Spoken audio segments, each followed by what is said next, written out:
नामापिते च मधुरं मधुरं स्वरूपं कर्मापिते च मधुरं मधुरा स्मृतिश्च बुद्धिं प्रबोधय प्रभो मधुबोधशक्तिं विद्यां प्रयच्छ परमां परिभावयामि। कोमलं कूजयन् वेणुं श्यामलोऽयं कुमारकः वेदवेद्यं परं ब्रह्म भासतां हृदये मम। कूजन्तं राम रामेति मधुरं मधुराक्षरम् आरुह्य कविताशाखां वन्दे वाल्मीकिकोकिलं। निगमकल्पतरोर्गलितं फलं शुकमुखादमृतद्रवसंयुतं पिबत भागवतं रसमालयं।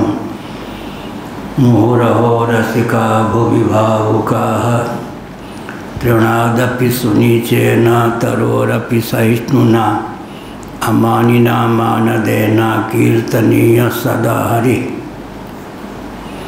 नारायणाखिल गुरो भगवन् नमस्ते शिवाय नमः। शिवलिंगाय नमः तन्मे मनः। शिव संकल्पमस्तु सर्वे भवन्तु सुखिनः। श्री राम जय राम जय जय राम। श्री राम जय राम जय जय राम। श्री राम जय राम जय जय राम। श्री राम जय राम जय जय राम। श्री राम जय राम जय जय राम।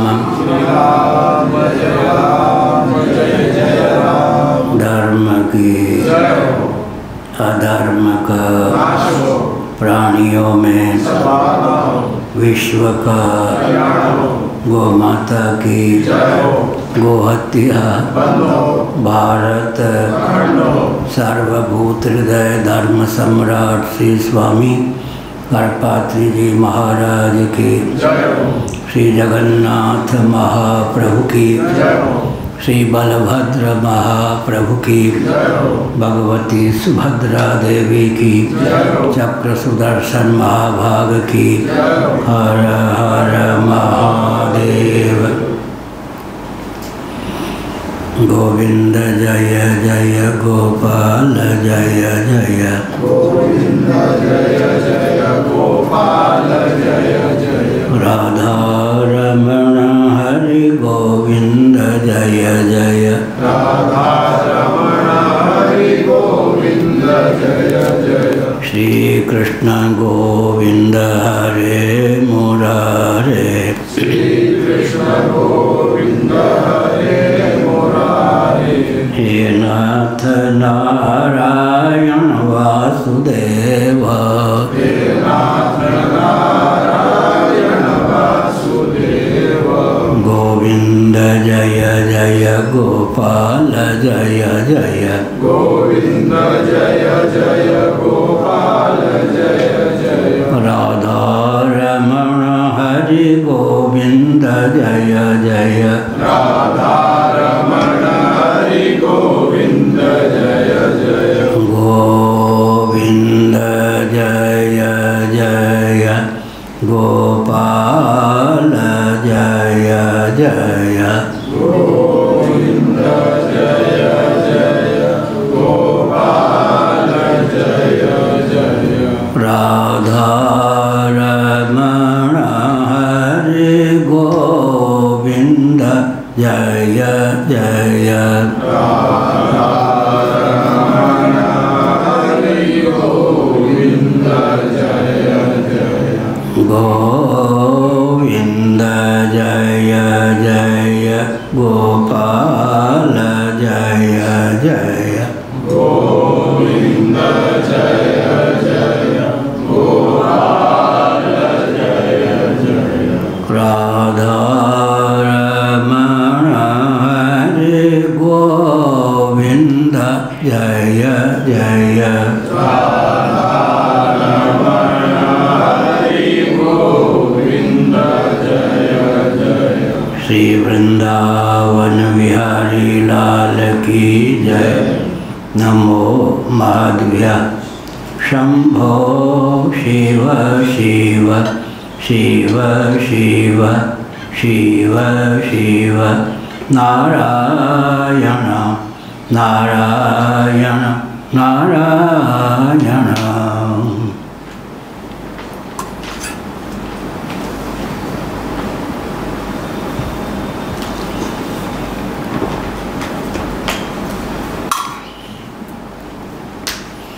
श्रीमद्भागवत सप्तम स्कंध अध्याय 15 श्लोक 27,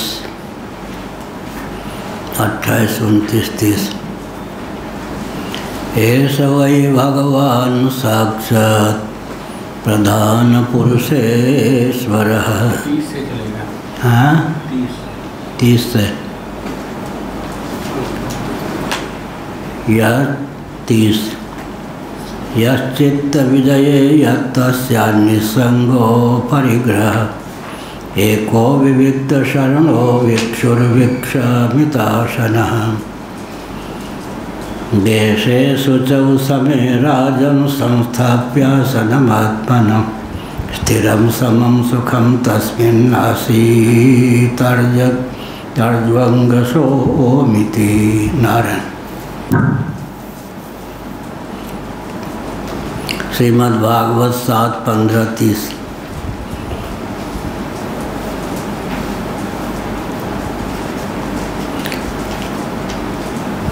यश्चित्त विजये यत्तस्यान्निसंगो परिग्रह एको विविक्त शरणो भिक्षुर्भिक्षामिताशनः।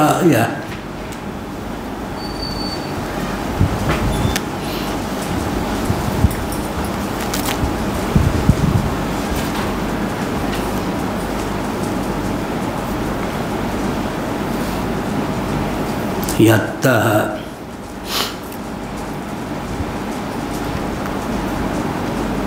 जो साधक पुरुष मनुष्य अपने चित्त पर विजय प्राप्त करने के लिए सन्नद्ध हो, उद्यत हो,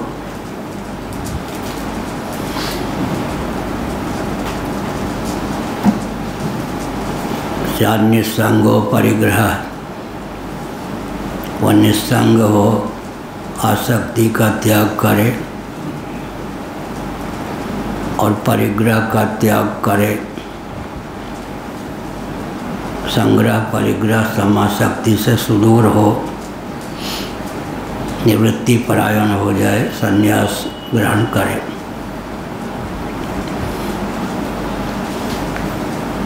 एको विविक्त शरण, विविक्त शरण हो, एकांत में निवास करे, अकेला ही रहे। भिक्षु कौन? सन्यासी, यति, निवृत्ति परायण व्यक्ति।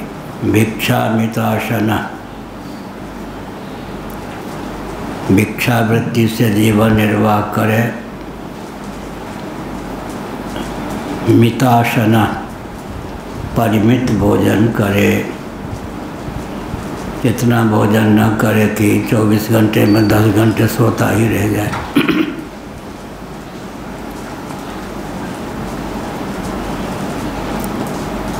मैं भूखा हूँ या मैंने भोजन कर लिया है, इन दोनों के मध्य की स्थिति होनी चाहिए।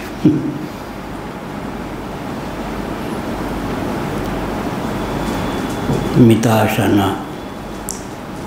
अब जो भिक्षा वृत्ति से रहने वाले सन्यासी होते थे, रात्रि में तो भिक्षा मांगने का कोई प्रश्न ही नहीं उठता। 24 घंटे में एक बार भिक्षाटन के द्वारा जो कुछ मिल जाता था, भगवान को निवेदित करके उससे संतुष्ट रहते थे।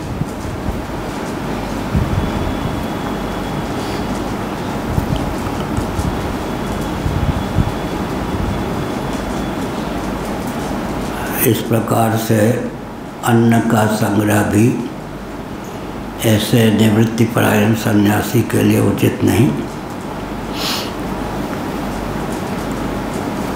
पहले जब शुद्धि का व्यक्ति ध्यान रखते थे तो संत महात्मा गंगा तट पर, यमुना तट पर, कृष्णा, कावेरी, नर्मदा, क्षिप्रा के तट पर निवास करने वाले भिक्षावृत्ति से जीवन यापन कर लेते थे। जब विकास के नाम पर चूल्हे चौके की मर्यादा में विकृति प्राप्त होने लगी, तब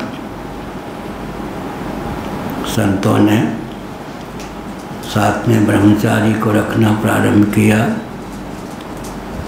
और ब्रह्मचारी भोजन बनाकर दे देते, वो पा लेते थे। अब तो बिल्कुल चौके चूल्हे तक व्यक्ति जूता चप्पल लेकर पहुंचने लग गए, कोई मर्यादा रह नहीं गई।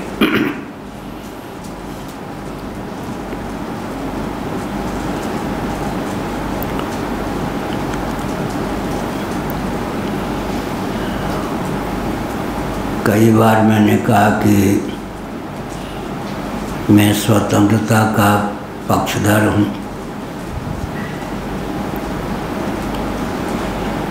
लेकिन स्वतंत्र भारत में सांस्कृतिक धरातल पर अपकर्ष ही प्राप्त हुआ है, उत्कर्ष नहीं। स्वतंत्रता के बाद कोई ऐसे प्रबुद्ध राजनेता भारत को केंद्र में प्राप्त नहीं हुए जो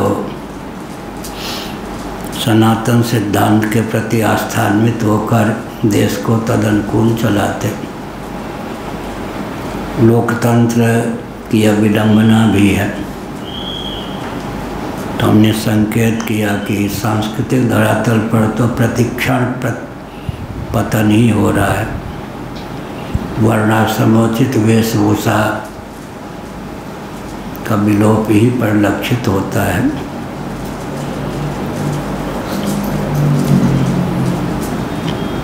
नेपाल के व्यक्ति कहते हैं कि नेपाल कभी परतंत्र नहीं रहा। कोई प्रबलता के कारण नहीं, कोई भौगोलिक स्थिति, मनोवैज्ञानिक स्थिति के कारण अंग्रेज चाहते तो नेपाल पर आसानी से कब्जा कर सकते थे। लेकिन मैंने नेपाल की कई बार यात्रा की है। भारतीय जो युवतियाँ होती हैं उन्हें भी लज्जित करने वाले वेशभूषा को वहाँ की लड़कियाँ धारण करती हैं। सांस्कृतिक धरातल पर नहीं लगा कि नेपाल कोई हिंदू राष्ट्र है या परंपरा से संस्कार समवेत।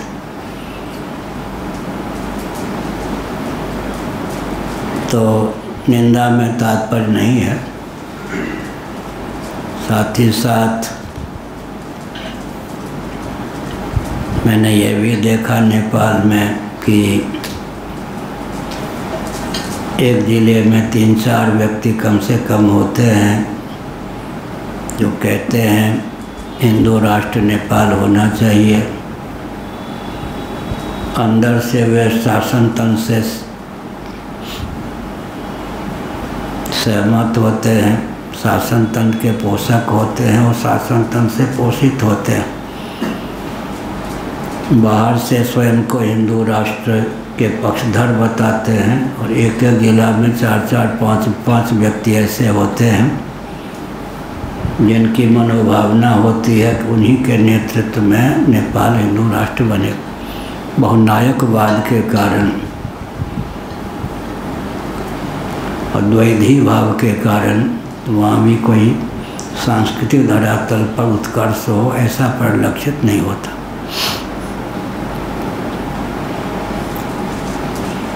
तो मैंने यह कहा कि पूज्यपाद ब्रह्मानंद सरस्वती जी महाराज हमारे पूज्य गुरुदेव के गुरुदेव ने जब देखा कि भिक्षावृत्ति से जीवन निर्वाह में भी शुद्धता का विलोप हो रहा है, तब ब्राह्मण ब्रह्मचारी साथ में रखना उन्होंने प्रारंभ किया। वो भिक्षा बना देते और पा लेते थे। नहीं तो पहले सद्गृहस्थ धर्मपरायण होते थे, उनके यहाँ भगवान देवी देवता को भोग लगाने के लिए भोजन बनता था। अतिथि सत्कार की भावना होती थी। माताएं रजोधर्म इत्यादि के नियम का पालन करती थीं, भारतीय वेशभूषा में होती थी। आजकल वो सब मर्यादा स्वतंत्रता के नाम पर विकृत और विलुप्त है।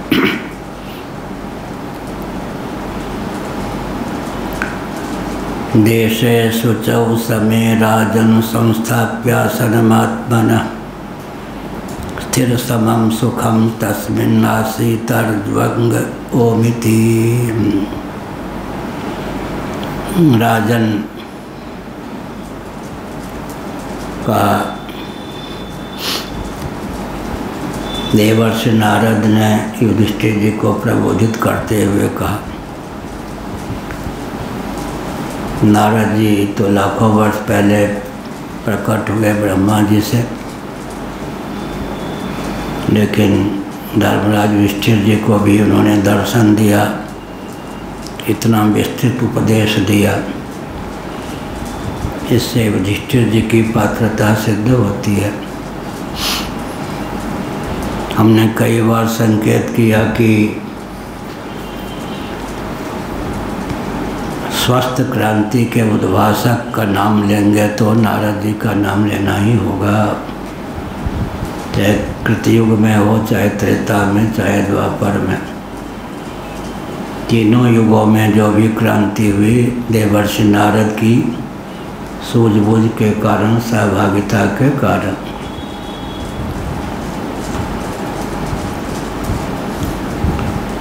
आजकल प्रसिद्धि हो गई, झगड़ा लगा तो उसको कहते नारद है या नारद। नारद जी आ गए, नारद जी। तो इसके पीछे भी रहस्य है। कंस मस्त मौला होकर बैठा था, नारद जी पहुँच गए। उनकी विशेषता यह है कि आस्थापूर्वक देवता, धनुज, मनुष्य सब उनकी पूजा कर लेते हैं, सबके पूज्य हो जाते हैं। उनमें ऐसी चमत्कृति है। कारण क्या है? सबको आत्मा स्वरूप और आत्मीय समझते हैं।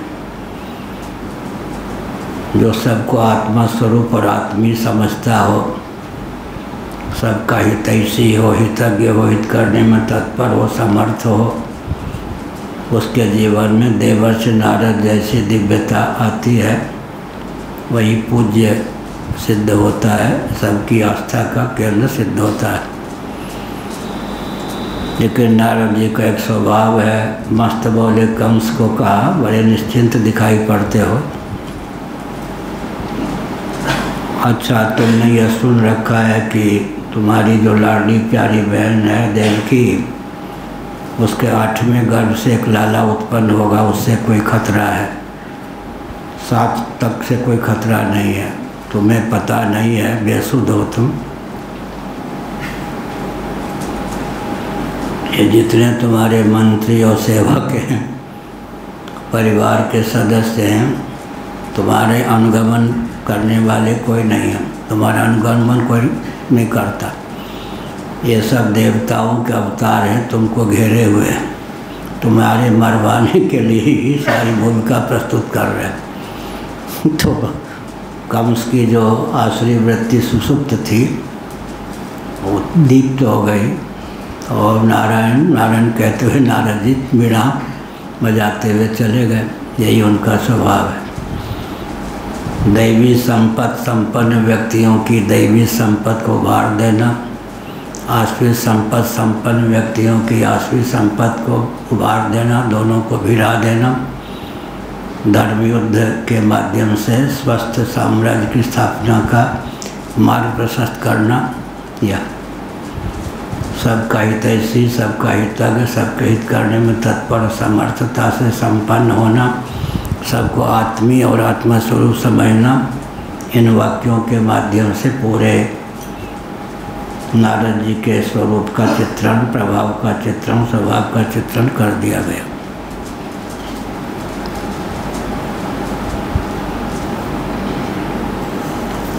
पवित्र हो, समान भूमि पर अपना आसन बिछावे। कर्णवास की बात है, एक व्यक्ति अपने को योगी मानने लगे तो छत का जो हिस्सा होता है, घेरा, इतने ऊंचे छज्जा जिसको कहते हैं, उस पे बैठ के योगासन करने लगे। हमने मना भी किया और लोगों ने मना किया। मुझे नींद नहीं आती, एक बार नींद आ गई, धराने से नीचे गिरे। यह भी एक अग्निवेश होता है। इसलिए पवित्र भूमि पर, समभूमि पर आसन बिछावे। या क्या अर्थ है? निद्रा माने लय, इधर विक्षेप, कंकरीली भूमि पर बैठ जाएंगे तो विक्षेप होगा। इतने मोटे गद्दा बिछा करके फिर ध्यान करेंगे तो नींद आ जाएगी। इसलिए लय विक्षेप में आसन आदि का उपयोग विनियोग न हो। योग का रहस्य इतना है मुख्य, प्रारंभिक रहस्य योग का यही है, कैसा आसन चाहिए, कितना प्राणायाम चाहिए, कितना प्रत्याहार, सबका मूल है कि जिसका उपयोग और विनियोग लय विक्षेप में न हो, विमल हो जाए। एक से एक शुद्ध है सबको। ऐसी है, बढ़िया बैठने की जगह है। अब यहाँ नींद ना आवे तो कहाँ आवे।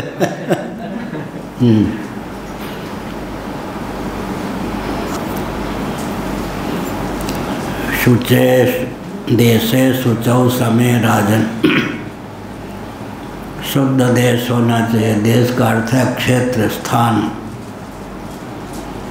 और समतल भूमि होनी चाहिए। समान भूमि पर अपना आसन बिछावे। और ऐसे अंग्रेजी वाले जिसको परपेंडिकुलर कहते हैं, ऐसे सीधे स्थिर भाव से रहे। और जो सुखासन, सुखपूर्वक बैठ सकें, अर्थात आसन भी विक्षेप में हेतु ना हो, लय में हेतु ना हो।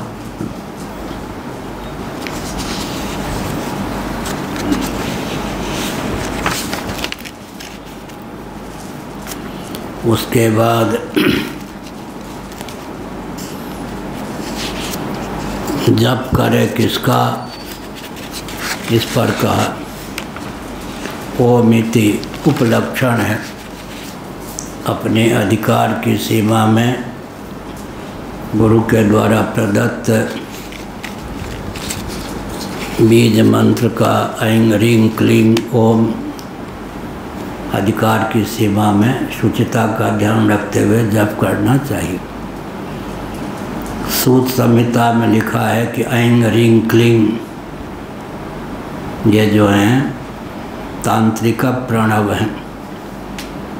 इनमें दीक्षा लेकर के कोई भी अधिकृत मान्य है, लेकिन ओम जो है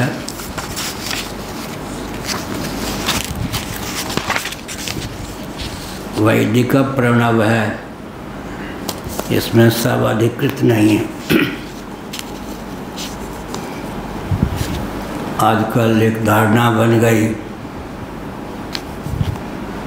आलू के बिना कोई सब्जी नहीं, ओम के बिना कोई मंत्र नहीं। तो मंत्र जो होता है मारक भी होता है, तारक भी होता है। वृंदावन में एक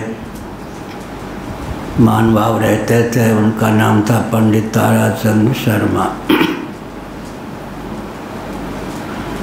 उनकी पत्नी सर्वथानुगमन करने वाली थी।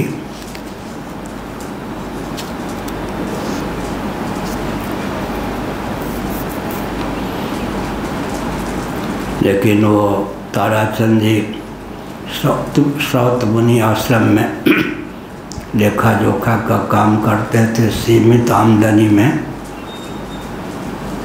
दोनों पति पत्नी जीवन निर्वाह करते थे। पत्नी बीमार पड़ी तो श्रौत मुनि में हेम्योपैथ की दवा भी मिल जाती थी निःशुल्क। पत्नी को कहा कि इसका सेवन करो,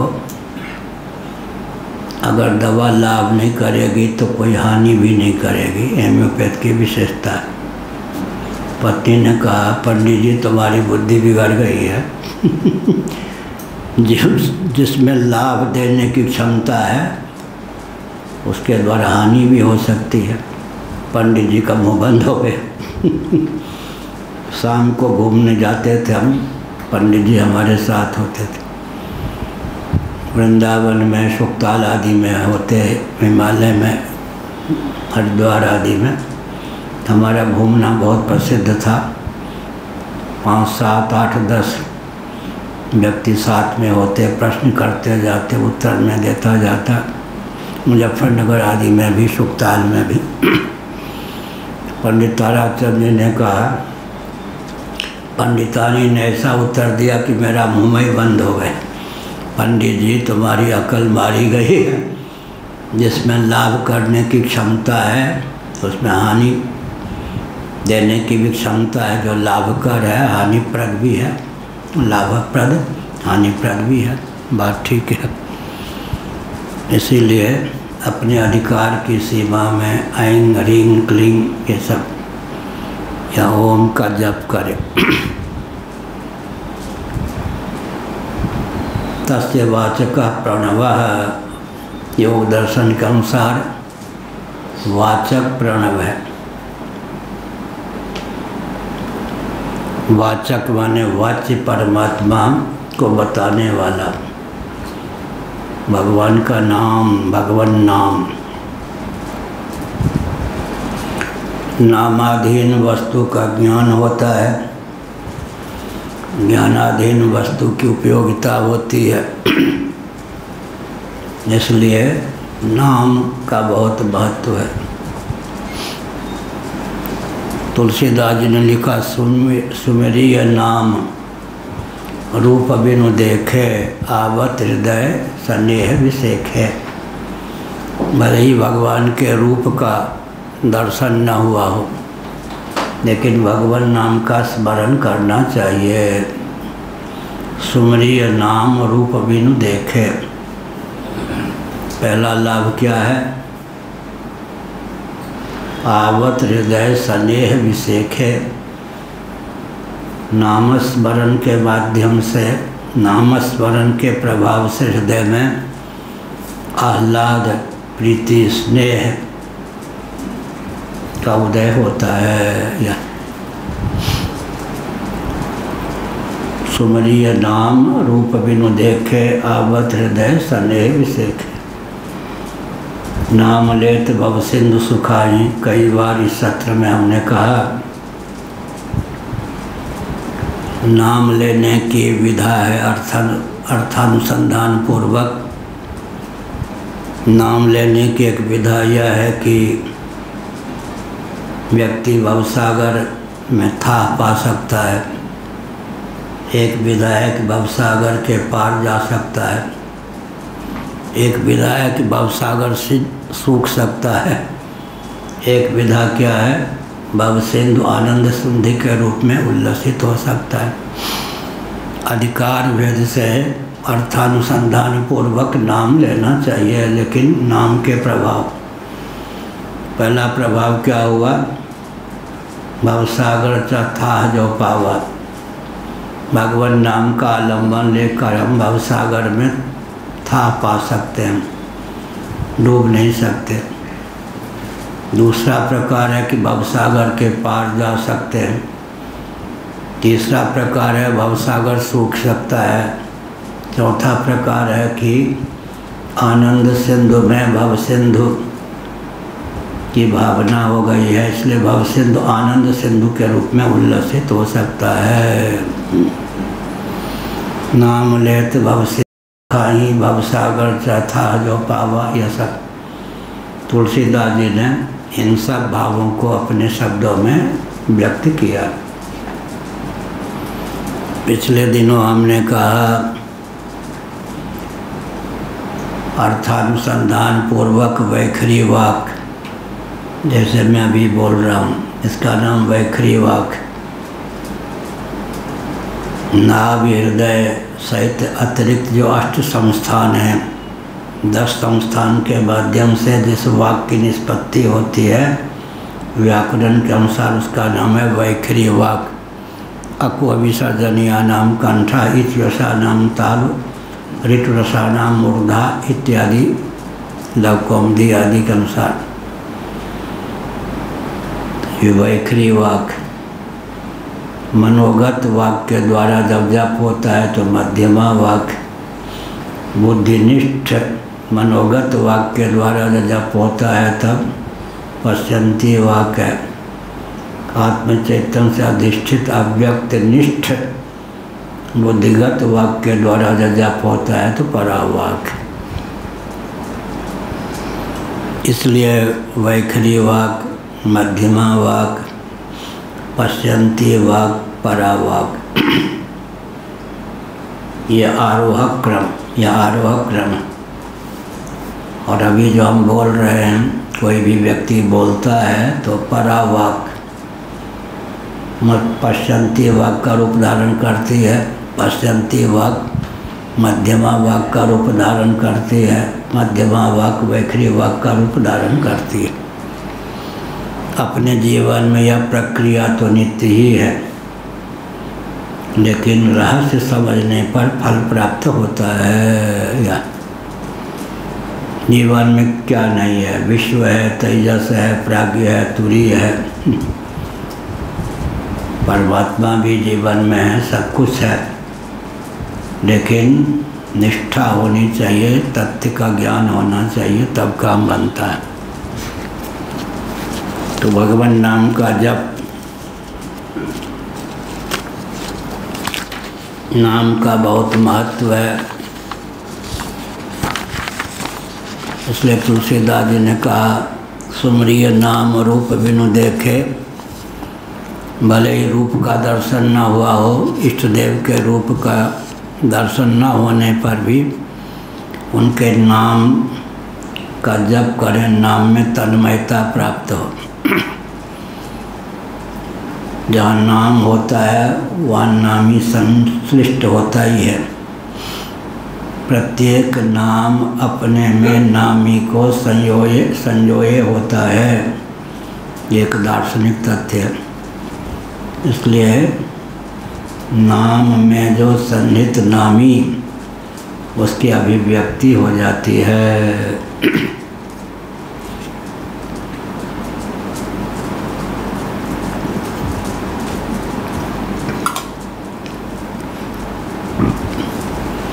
जो काम नामी नहीं करता वह नाम कर देता है।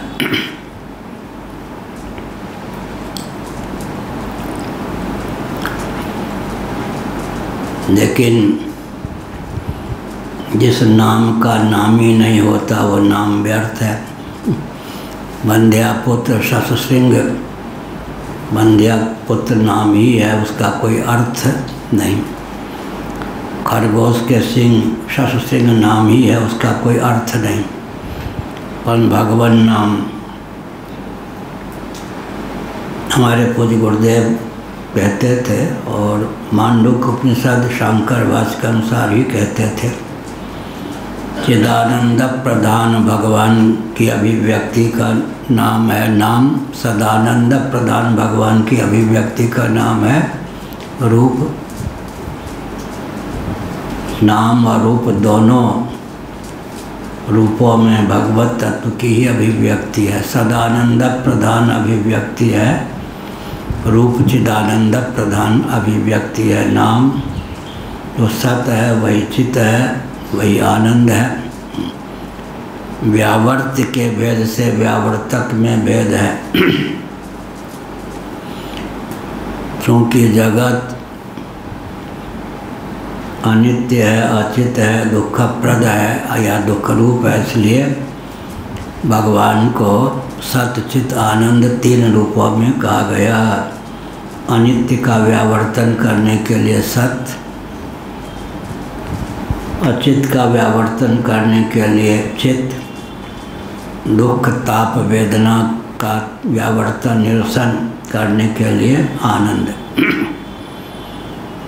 एक दो बार हमने बताया होगा, एक पड़ोसी थे ब्राह्मण, उनका नाम था निरसन झा।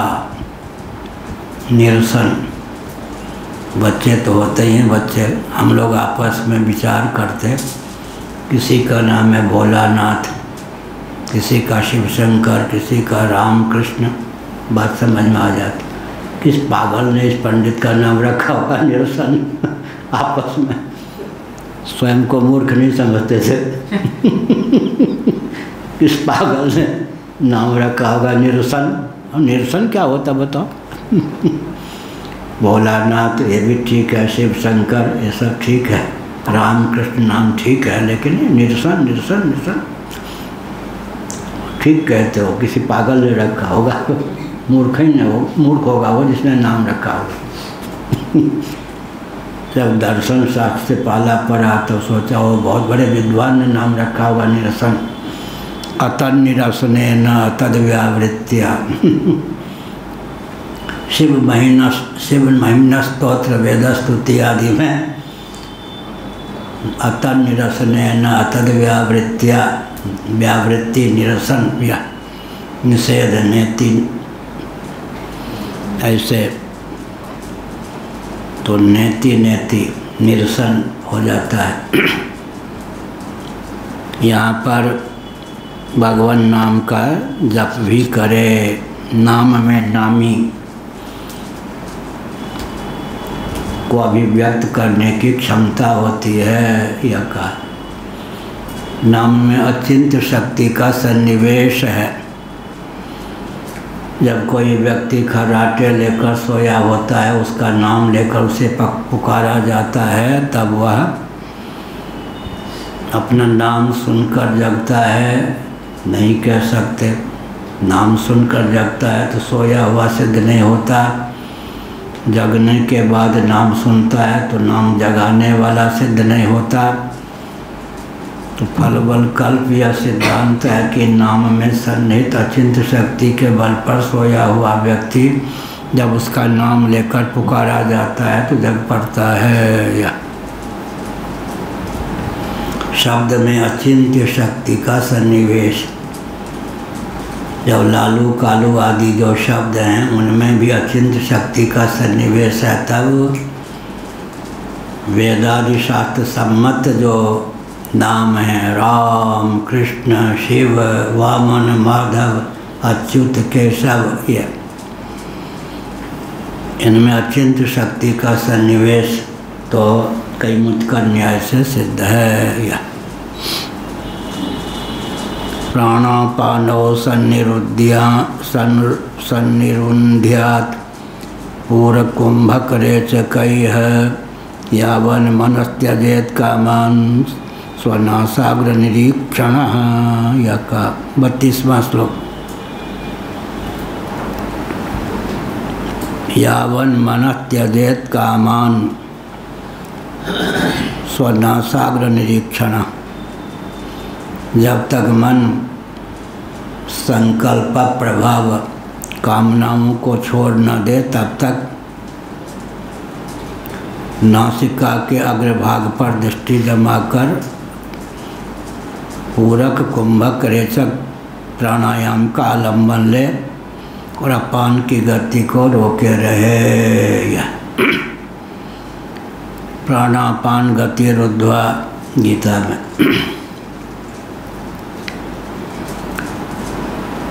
नाम हो, अब उधर क्या है, प्राण पर संयम हो।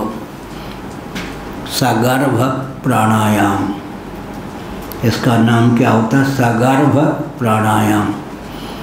नाम गर्भित जो प्राणायाम है उसका नाम है सगर्भ प्राणायाम। सगर्भ प्राणायाम का बहुत महत्व है। एक दार्शनिक सिद्धांत है, जहाँ गति है वहाँ शब्द अवश्य है। क्या है, पहले लोग ट्रेन का हमने लोगों ने दर्शन नहीं किया था, जय जय काली जय जय काली जय जय काली, लोगों ने कहा ट्रेन चलती है तो जय जय काली जय जय काली जय जय काली करते हो। आश्चर्य, भगवान नाम जय जय काली जय। जहाँ गति है वहाँ शब्द अवश्य है। तो 24 घंटे में भले ही जीव सुप्त दशा में हो, अंतःकरण सुप्त दशा में हो, उसे तादात्म्यपन जीव को सुप्त कहते हैं। सुसुप्ति का साक्षी आत्म तत्व है। आत्मा ही सो जाए तो फिर तो संभव ही नहीं। 24 घंटे प्राण चलते ही रहते हैं। कल भी कहा था, प्राण को विश्राम देना। प्राण को विश्राम चाहिए क्या? सुसुप्ति में भी तो प्राण स्पंदन बना रहता है। आलस्य और अहम शून्य होने के कारण प्राण में वो क्षमता है। मन को विश्राम चाहिए, इंद्रिय को विश्राम चाहिए। स्वप्नावस्था में ही इंद्रियां सो जाती हैं। कर्मेंद्रियां सो जाएं, ज्ञानेंद्रियां सो जाएं, अंतःकरण अर्धनिद्रित हो जाए। निद्रा दोष और वासना की प्रगल्भता से अर्धनिद्रित अंतःकरण ही ग्राह्य ग्राहक भाव रूप से उच्छलित होने लगे, उसी का नाम तो स्वप्न है। अंतःकरण पूरा सो गया तो सुसुप्ति अवस्था है। लेकिन जागृत में भी प्राण स्पंदन होता ही है, स्वप्नावस्था में भी, सुसुप्ति में भी प्राण स्पंदन होता है। प्राण में इतनी क्षमता, जीवनी शक्ति कहाँ से आ गई? उसके दो हेतु हैं, आलस्य नहीं, अहंकार नहीं। क्या? प्राण में आलस्य नहीं और अहंकार नहीं। जिस व्यक्ति के जीवन में आलस्य नहीं होता, अहंकार नहीं होता, उसके जीवन में प्राण शक्ति उद्दीप्त होती है। प्राणवत उसका जीवन सबके हित में प्रयुक्त और विनियुक्त होता है। प्राण आलस्य और अहंकार अहमिति से रहित है। यह हुआ। हाँ, क्या करे? जहाँ गति है वहाँ शब्द अवश्य है। इसीलिए कहा ना कि शब्द तो जीवन में सांस लेते हैं तो गति है ही, तो वहाँ पर कौन सा शब्द है? 24 घंटे में सोहम हमसा, सोहम हमसा ऐसी भावना करते हैं। आरोह अवरोह क्रम से सोहम हमसा, सोहम हमसा। उपनिषदों में लिखा है 21,600 बार सामान्य नियम। एक उपनिषद है, उसमें श्वास प्रश्वास की संख्या का वर्णन। तो इतने बार जप होता है, लेकिन उस जप का फल हमको क्यों नहीं मिलता है? जप का फल मिले इसलिए तंत्र शास्त्रों में आसन पर बैठकर षट चक्र में, अमुक चक्र में अमुक देवता को इतना 1000 मंत्र निवेदित।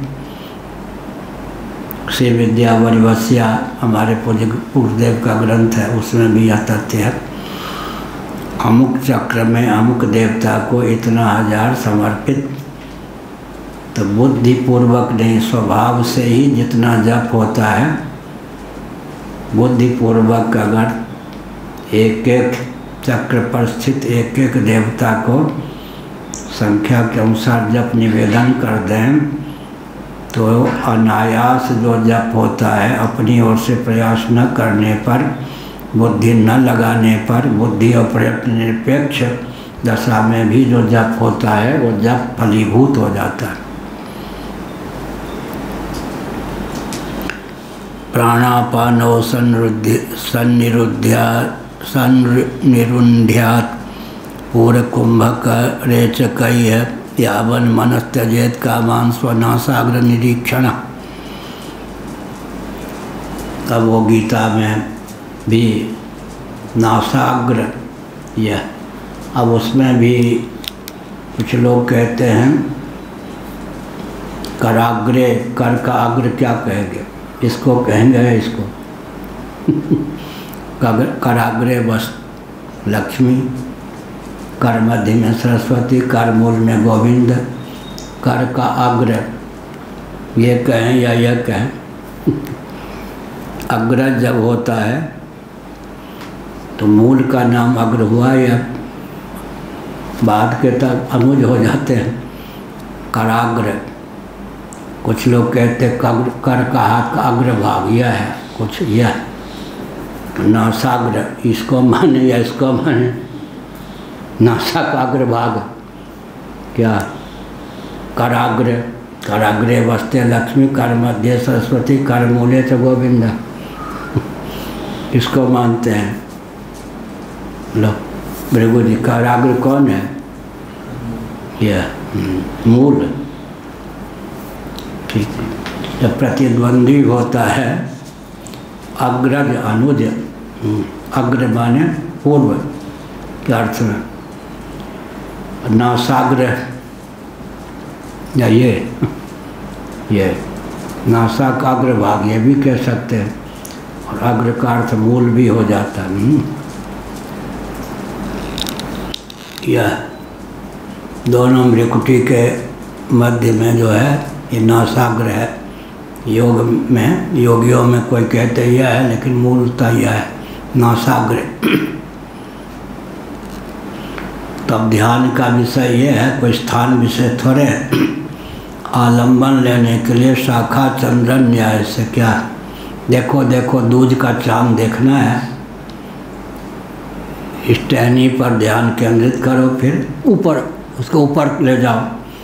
ऐसे ही ध्यान का विषय कोई नासाग्र थोड़े है। लेकिन आरंभ में आलंबन लेकर फिर उससे भी मन को हटा लें, परमात्म तत्व में सन्निहित कर दें, यही हुआ नासाग्र। मन जब तक संकल्प विकल्प से विनिर्मुक्त न हो जाए, यावन मनस त्यजेत कामान स्वनासाग्र निरीक्षण। स्वनासाग्र का, सामने वाले के नासाग्र का नहीं, अपने नासाग्र का दर्शन करे, अर्थात आलंबन लेकर के वहाँ से भी चित्त को लक्ष्य में केंद्रित कर दे। साथ ही साथ क्या कहा, प्राणापानौ सन्निरुध्यात् पूर्व कुंभक रेचकैः। पूर्व कुंभक रेचक वायु को ग्रहण करते हैं, वो पूर्व है, पूरक, पूर्व करने वाला। कुंभक मध्य की स्थिति में, कुंभक कुंभ वो जो प्राण को निरुद्ध करके रखते हैं जब तक, और रेचक फिर छोड़ देते हैं। 1 2 4 ये सब अनुपात है, 1 2 4। जितना समय लेने में उसे चतुर्गुण रखने में, जितना समय लेने में उसे दुगुण छोड़ने में, 1 4 2। अधिक समय तक प्राण को स्तंभित करने के व्यामोह में झट से वायु का त्याग न कर दे, इसलिए 1 4 2 का अनुपात प्राणायाम में बताया गया। पूरक में 1। इसका बढ़ाने का भी क्रम है या इतना ही स्थिर रखने का है? अब बढ़ तो अपने आप जाएगा, मान 1:4:2 के अनुपात में 2:8:4 भी हो जाएगा। हाँ, तो वैसा ऐसे बढ़ता जाएगा 1:4:2 अनुपात। लेकिन छोड़ने में जल्दी लोग व्यक्त कर देते हैं। वो नहीं, पूर्व कुंभक रेचक, पूर्व को ही जैसे कुंभ को कुंभक कह देते हैं, ऐसे पूर्व को पूरक भी कहेंगे। कुंभ घट जैसे होता है, माने स्तंभित करके रखना, निरुद्ध रखना। रेचक या बाह्य अभ्यंतर ये सब प्राणायाम के भेद हैं। पूर्व कुंभक रेचकई है। यावन मनस्त्य जैत कामान स्वनव सागर निरीक्षण यह का।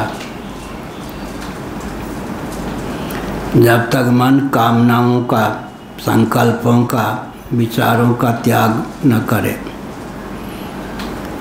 यह हुआ मन को निरुद्ध करे। सब जगह ध्यान रखना चाहिए कि लय और विक्षेप, आसन का उपयोग और विनियोग लय विक्षेप में ना हो। प्राणायाम भी लय विक्षेप में हेतु न बने। प्रत्याहार, धारणा, ध्यान भी लय विक्षेप में हेतु न बने। लय विक्षेप से रहित कर दिया, बस समाधि का मार्ग प्रशस्त हो जाता है। पिछले दिनों बताया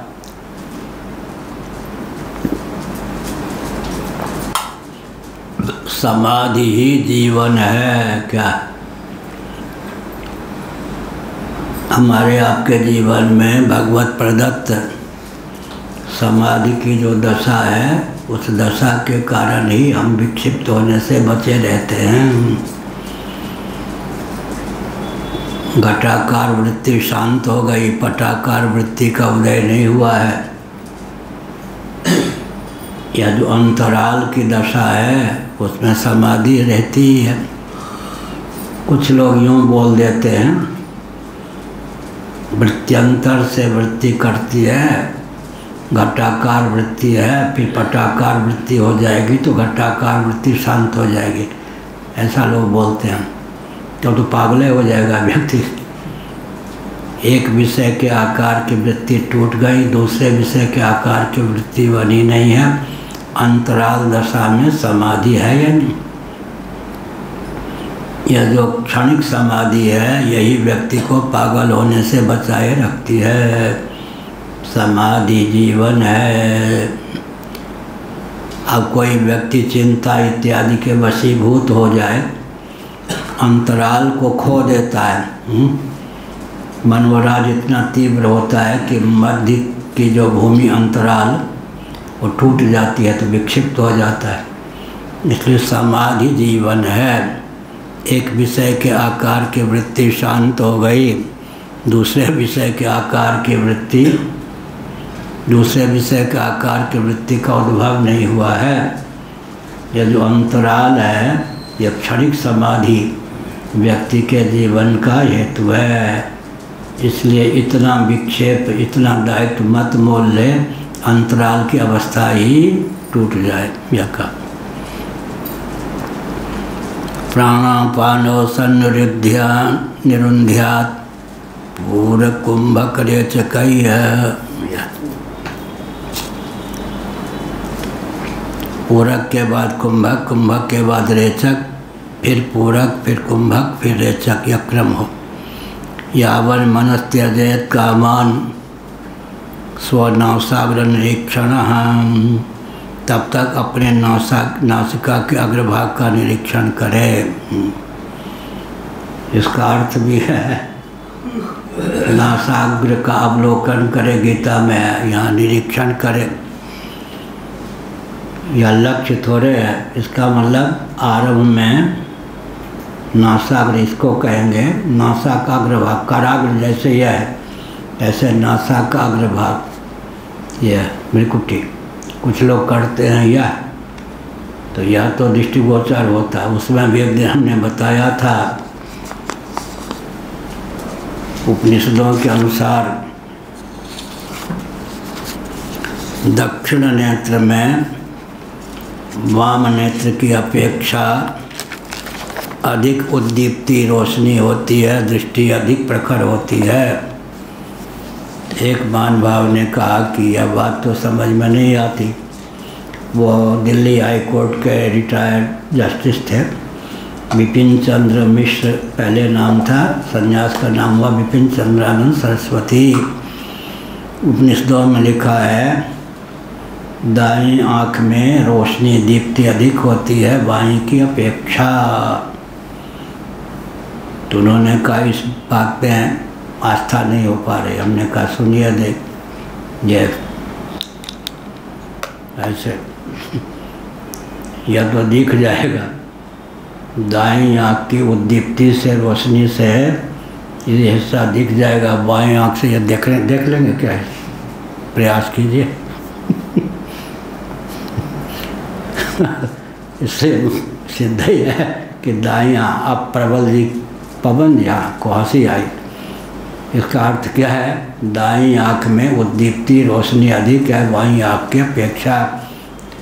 नेत्र जो है पति है, ये पत्नी है उपनिषदों के अनुसार, अर्थात इसका प्रमुख स्थान है। तो उन्होंने कहा बात समझ में नहीं, हमने कहा समझ लीजिए जब देखिए ये इतना हिस्सा तो अपनी आँख दाईं आँख की रोशनी से दिख जाए, कितना भी करे ये दिखना कठिन है। इसलिए नेत्र में भी तारतम्य है, दाएं आँख में उद्दीप्ति अधिक बाएं में कम। 5 मिनट आज के प्रवचन पर, कथा पर, आज की कथा पर या धर्म अध्यात्म राष्ट्र से संबद्ध कोई प्रश्न हो पूछ सकते हैं। श्री राम जय राम, जय जय राम। श्री राम